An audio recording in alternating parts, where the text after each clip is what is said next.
championship, so this is definitely a very principled match for WR, the rematch between Magnus Carlsen and Richie Rapport with the same color pieces as they played in the Rapid. Then we have the Blitz specialist coming out for Team Chessy, Haik Martirosyan, and the young player Dogmoose on board 4. You can see him there. He's actually, it's a matchup of two prodigies. Dogmoose, 13 years old, and the 4th youngest grandmaster in the world in history, and an easy road to the Rapid Championship title either. So they're a very fighting team. And here we have Magnus Carlsen against Richie Rapport. And what opening is it? It's a Slav with 4th move G3. It's quite rare C4 was played, and we get some reti kind of structure.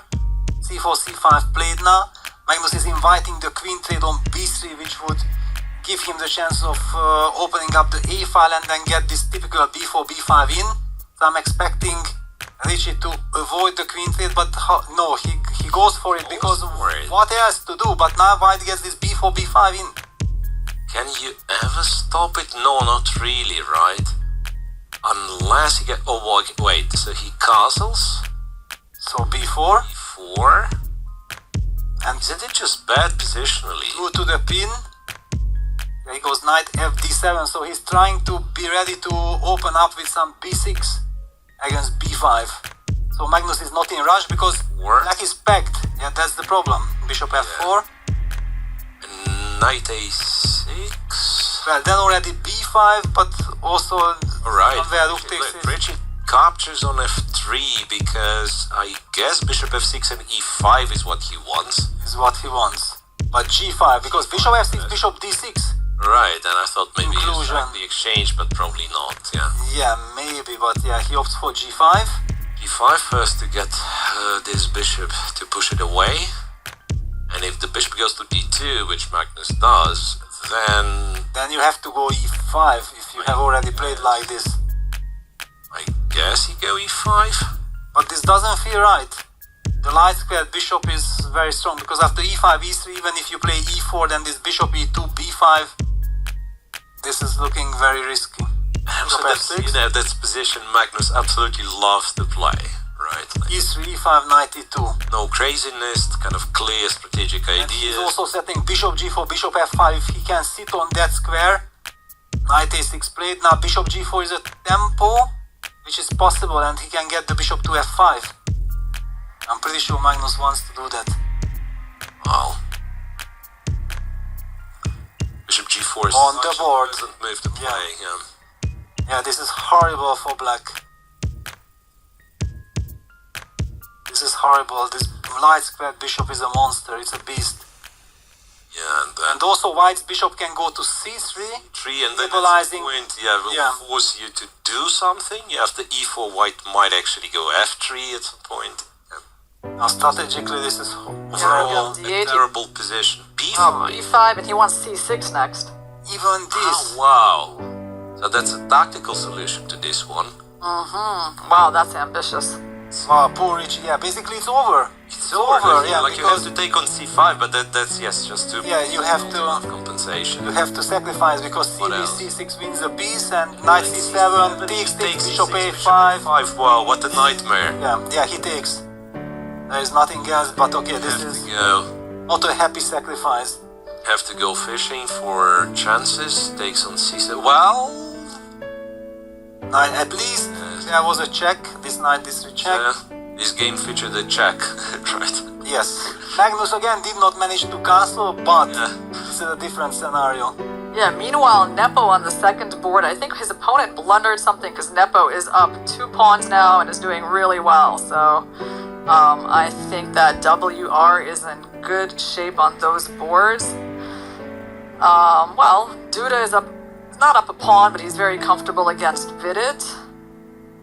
And, yeah, I don't love Dogmoose' position either. His king is kind of open.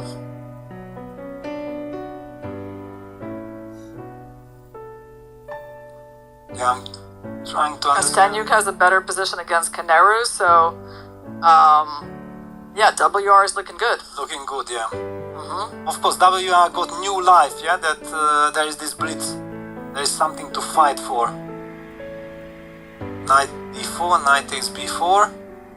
So some liquidation. Magnus is taking his time. He has plenty of time. He has 1 minute 40 seconds. Bishop takes b4, bishop takes d4, and rook a4. Quite little move, but by now already black has 3 pawns. However, if white stabilizes and finally gets the king out of the way to g2 and includes the rook, then again sitting and look at the computer says plus 5.8 advantage back to plus 3. Okay, that's more realistic. In any case, it does not change the evaluation that Magnus is winning. Bishop on f5 is Yes. extreme. And you can also see at the body language, right, that Magnus knows that, okay, all I need to do is play normal moves, and I'm capable of doing that. Coordinate my pieces and Jadoub, yeah, he just touched the king and highlighted that Jadoub. Correct, that's the way to do it. Rook c1. c1, and the c pawn's lost, it seems. Yes, okay, so d4, bishop takes c4, d takes c3, f takes, and the bishops are controlling everything. Rook e5, Yeah, and bishop c3, rook c5, bishop f6, rook d2 check, which might also lose, by the way, because rook takes yeah, you e7 think on is made. a7 at the end. Yeah, I think this wins, right? And Magnus has the time, so he can calculate it quietly. Bishop takes f6, rook d2, king h3, rook takes e1, rook takes a7, and there is no defense against rook a8. Checkmate. So the line we are talking about is this. Check, king h3, rook takes c1, and rook takes a7. Look at the body language. Yeah, Magnus leaning forward. He feels like I can finish this game in style. Do I want to finish it in style, or should I just keep it technical? I guess he will go for it. Wait, well, how do you keep it technical? Is there Yeah, that's another. Wow! a3? What? It's Rook almost like he a3. deserves not to win after this, right? Okay, but probably he Yeah, just the position is still winning, right? thought like, okay, it's good enough. But what happens on rook e8? Bishop d3 played. Rook e3 and He played a5. a5, but now bishop d2, I'm guessing? Rook c2, rook takes e3, bishop f6 takes, and then a check here, but yeah, but there is no chance, right? Yeah, this is absolutely hopeless. Magnus just takes the g5 pawn. No connected pass pawns for black. Yeah, that's it. h pawn is the right color for the bishop. Alright, so huge win by Magnus Carlsen taking revenge. We jump to the next game. You already highlighted, yeah, Dniepo is kind of winning, so this is not that dramatic.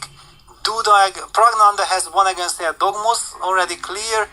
Jan Krzysztof Duda, okay, that's kind of a drawish endgame. Maybe we should go to the other match.